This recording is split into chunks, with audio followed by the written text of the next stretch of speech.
Olá, saudações, salute a tutti. Sejam bem-vindas, sejam bem-vindos. Sou Leonardo Magalhães, escritor, crítico literário, bacharel em letras.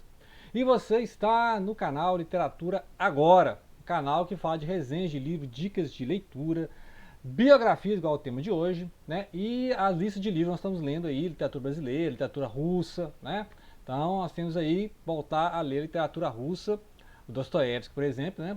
E a literatura sobre o sertão interior do Brasil, o sertão é perigoso, né? Vamos reler esse ano aí o Grande Sertão Veredas do Guimarães Rosa.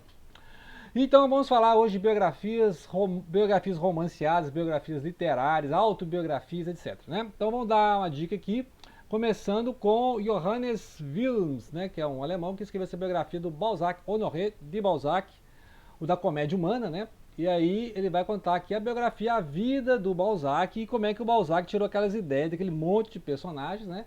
A gente sabe que a comédia humana é uma série de romances que foram unificados por personagens, situações, a França pós-romântica, né? Então o Balzac está ali naquela transição entre os românticos e os realistas, né? O pessoal do realismo. Então ele está entre o Stendhal, o Victor Hugo e o Maupassant e o Flaubert, né? Aí depois vai ter o Zola, que é já realismo, naturalismo, né? Então, o Balzac, ele tem aquela narrador fantástico, né? Que é um narrador, assim, numa visão onisciente, né? O narrador que sabe de tudo. Então, dizer a perspectiva balzaquiana é um narrador como se fosse a perspectiva divina, né? Ele sabe antes e depois dos personagens. Ele tem a onisciência narrativa, ele sabe o que vai acontecer antes e depois, né? Então, é diferente do narrador que a gente acostumou do século XX, que é o narrador que a gente desconfia dele, que o narrador não sabe tudo, e o narrador muitas vezes é o personagem, né? Então o próprio personagem está contando a história do ponto de vista dele e está contando a vida das outras personagens. Igual eu já falei do Dostoiévski aí, romances Os Demônios ou Possessos, em que tem um narrador lá que ele sabe muita coisa, sabe o que ouviu falar, perguntou para alguém, né? Então muitas vezes o narrador se desconfia dele. Agora, os narradores do Balzac não, são narradores que sabem tudo, né? Vão e voltam na história, contam muitas minúcias, muitos detalhes, por isso você pode reconstituir a França do século XIX, principalmente nessa época, que o Balzac nasceu logo na virada do século, né? Então essa época aí pós-Napoleão também conhece bastante, e aí ele vai narrar então justamente essa França, os seus detalhes, né, a restauração, como é que funcionava ali a parte monetária, né, a questão econômica, quais eram os ofícios, quais eram as profissões da época. Então, assim, interessante que o Balzac faz esse recorte de sociedade, né, ele parte de cima para baixo, de baixo para cima, personagens de várias classes sociais, né? Então, outra coisa, personagens das províncias e personagens das cidades, personagens que saem das províncias e vão morar nas cidades, né? Então, Ilusões Perdidas, né? Eugênio Grandet e tal, Papai Goriot e tal, vai mostrar justamente esses personagens e personagens que eu falei, que aparecem de um livro para o outro. Então, muitas vezes, o personagem é secundário no livro, um outro livro depois ele vai ser protagonista, né? E vice-versa, né? Então, de forma que nós temos um universo balzaquiano. E a mulher balzaquiana também, né? Que aí, para o Balzac, ele elogia muito a mulher de 30 anos, por exemplo. Né? Então, ficou esse clássico aí da mulher balzaquiana. É... Mas eu acho mais interessante do Balzac é isso, é o recorte de sociedade e o narrador. Então, é um narrador muito frequente na literatura brasileira, né? Desde ali o Machado, o Alencar, e também o Érico Veríssimo, né? Você vê que o Érico Veríssimo também tem muito disso, esse recorte de sociedade, vários livros do Érico Veríssimo, né? Basta ver a trilogia O Tempo e o Vento, lá o Incidente em Antares, etc. Vários autores brasileiros têm essa dívida com o Balzac, que é o recorte de sociedade, né, as várias classes sociais na sociedade e esse narrador que tenta ali explicar para você a história, vai no pensamento das personagens, vai contando a história da família, vai contando a profissão. Então é interessantíssimo, né?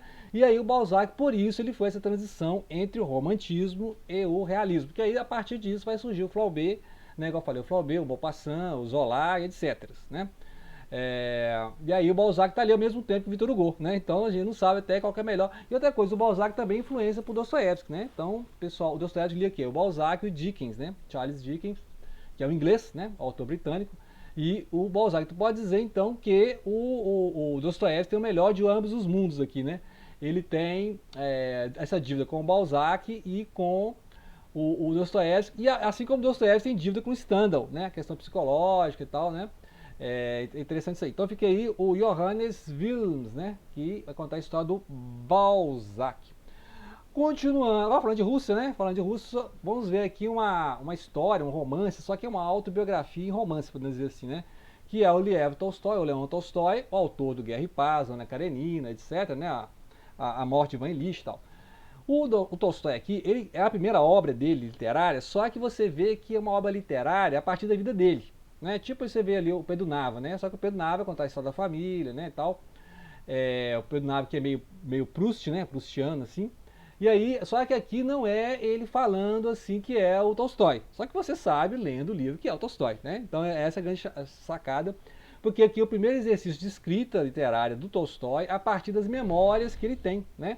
Então são a infância, a adolescência e a juventude, né? Então é isso aqui, ó. Então é nisso aqui que ele vai se basear depois para construir as obras-primas, né? Mas, primeiramente, antes de falar da história da Rússia, né, Guerra e Paz, que eu tentei ler Guerra e Paz há 20 anos atrás, até hoje eu não li, porque é um livro muito complexo, muito subnarrativa, muito personagem, né, muita coisa histórica, você tem que conhecer a história da França, a Revolução Francesa, história da Rússia, né, Império Russo, tal, czarismo e tal. Então não tive fôlego, né, paciência para ler, igual eu tive para ler Os Miseráveis, né, até que o Miserável fiquei 3 meses para ler lá o Victor Hugo, mas não consegui Guerra e Paz até hoje, né? Então assim, eu tento entender e tal, mas né, Ana Karenina eu consegui, né? Aqui no canal tem Ana Karenina. Mas essa obra aqui do Tolstói, antes de olhar para a Rússia, né, para a questão epopeia da Rússia, ele vai olhar primeiramente para si mesmo, né, para a família, para a nobreza, né, para a vida que ele tinha ali, a vida provinciana e uma vida de nobreza, né? Ou seja, ele era um nobre, mas ele mudou muito ao longo da vida, né? A gente aí já leu outros livros do Tolstói, ele conta a história dele com o cristianismo, por exemplo, né? As várias opiniões que ele tem sobre o cristianismo, como é que ele não acreditava no cristianismo ortodoxo, no sentido assim, de instituição religiosa, mas né, era um cristão, né? Era um peregrino da fé. A jornada espiritual dele tem vários livros que tratam disso, né? Mas o Tolstói sempre teve essa questão de dialética entre aí a questão de ser um nobre e a questão de ser um peregrino espiritual, né? Então a ideia dele era até ajudar ali os servos, né? Ele diz que ele trabalhava junto com os servos, construir escola para os servos, né? Então ele tinha toda essa preocupação até cristã mesmo, né? Preocupação cristã. E é interessante essa complexidade da personalidade de Tolstói que esse livro vai mostrar. Então eu estou no começo, depois eu vou gravar um vídeo específico sobre essas obras, né? Aqui eu estou apresentando as leituras sobre essa temática da biografia, né? Eu gosto de fazer vídeo temático, né? O tema então é biografia e autobiografia. E aí então, nós vamos falar então da infância, da adolescência, da juventude do Balzac, que é um cara que foi pra guerra, né? O irmão foi pra guerra. E aí ele se desiludiu muito com o czarismo, né? Com a questão da guerra e o apoio que a igreja ortodoxa dava à guerra, né? Então ele passou, como é que pode, né? Uma igreja cristã, o cristianismo apoiar guerras, né? Então é uma coisa que ele era um pacifista, né? Então ele vai, inclusive, influenciar o Gandhi, né? O Mahatma Gandhi e o Martin Luther King Jr., que é o pastor, né, americano, que era contra as guerras, né? Então eram pacifistas, né?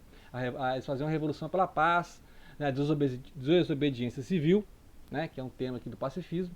Então Tolstói ele se insurgia contra isso aí, né? Ou seja, por que as igrejas apoiam?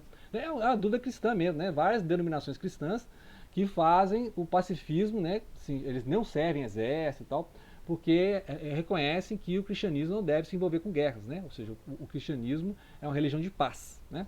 Então, isso aqui é o lado humano do Dostoiévski, do Tolstói, né? O lado humano mesmo, o que ele pensava. E aí, por isso que é uma autobiografia, porque esse personagem que está no romance é ele, é a visão que ele tem dele mesmo, né? Então, não está falando que é autobiografia, mas você lê, isso aqui é o Tolstói, né? Muito bem. Vamos lá, outra, agora uma biografia literária mesmo sobre o São Paulo, o apóstolo Paulo, né? Paulo Apóstolo, que no outro canal eu estou contando a história, né? Assim, pela leitura religiosa, é o canal que a gente fala de literatura e religião, né? Então isso aqui é uma obra de romance histórico, de literatura e religião, porque conta a história da transição do judaísmo para o cristianismo, como o cristianismo surgiu, como é que era o judaísmo da época, as várias correntes do judaísmo, né? Já tinha os essênios, os zelotes, os saduceus, os fariseus, né? Todo mundo conhece as histórias. E aqui vai contar como é que o Paulo, que era um fariseu, foi educado como fariseu, se tornou uma figura do cristianismo, né, que ele foi pregar, né, para os gentios. O que são os gentios? Goi, né? Os gentios, os goi, são aqueles povos não judaicos, né? Então são os cananeus, são os sírios, né? São os gregos, os romanos, etc.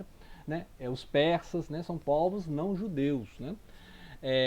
Apesar que os árabes são semitas, né? Então é interessante, tem os povos semitas, os judeus, os árabes, né? São semitas, E os povos não judeus na Bíblia são chamados de goi ou de gentios, né? Ou pagãos, bárbaros e tal, né?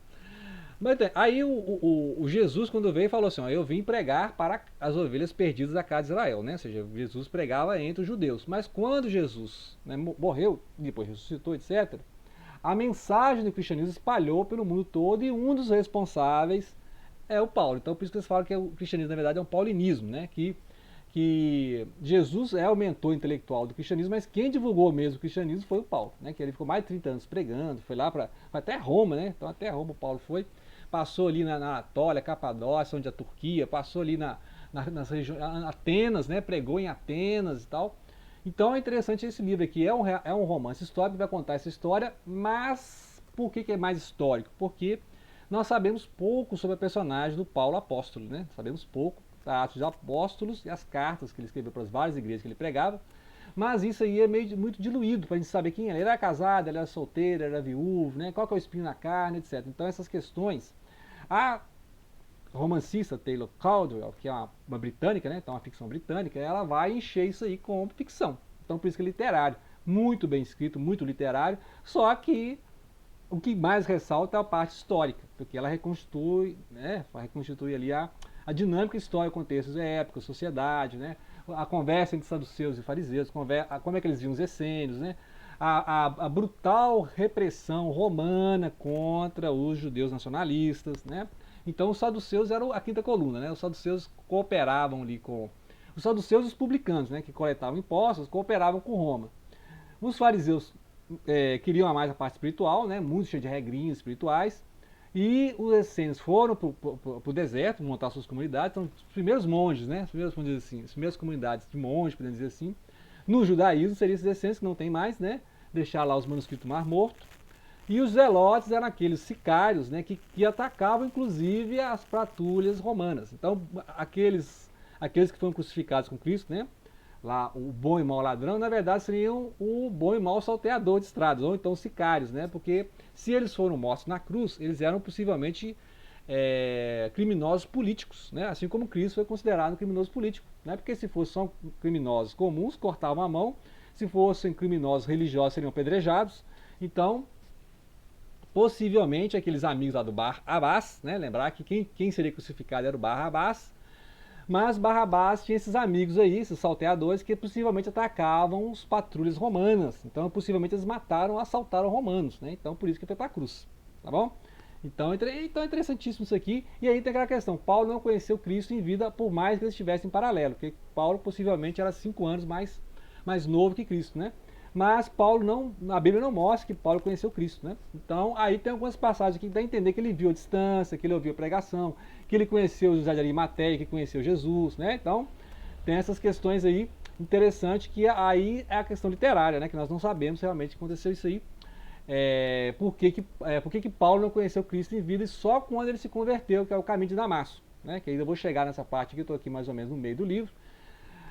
Que é o caminho de Damasco, que é o momento da conversão de Paulo, né? Que aí ele vai ter uma visão de Cristo, né? Por que me persegues? Paulo, por que me persegues? E aí ele vai se converter. Então é a visão que ele tem de Cristo. Aí ele para de ser um perseguidor dos cristãos e se torna um cristão e vai ser perseguido, né? Então a mudança de vida do Paulo é essa aí.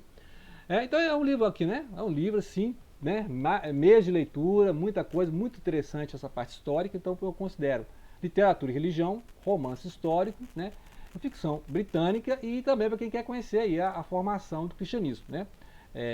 Quem será que foi o fundador do cristianismo? Cristo ou Paulo, né?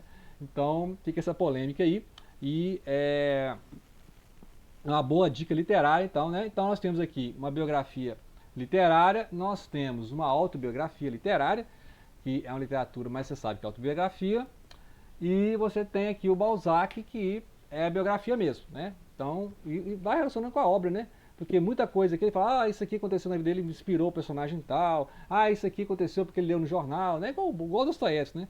Muito personagem do Dostoiévski, ele leu o jornal de manhã e teve uma ideia, vou criar um personagem assim, né? Então, muitas vezes o Balzac ele via as coisas acontecendo e aproveitava e criava um romance naquela circunstância, né? E aproveitar os personagens da época, né? Então é interessante como é que aqui vai ter a sequência dos livros do Balzac, né? Vai ter as obras e tal, né? todas as obras do Balzac, para você entender o que é a comédia humana. Aqui no Brasil, o grande especialista é o Paulo Ronay, né? Paulo Ronay, que é um escritor que veio lá da Europa Oriental, né? Acho que é tcheco, né? Ele, cidadania tcheca, e ele veio para o Brasil, e ele sabia francês, então ele era um grande especialista em Honoré de Balzac, né? Paulo Ronay. Ok? Isso aqui, em breve terá um vídeo só sobre o Balzac, ok? Então é isso aí. Grato pela atenção. Não deixem de compartilhar.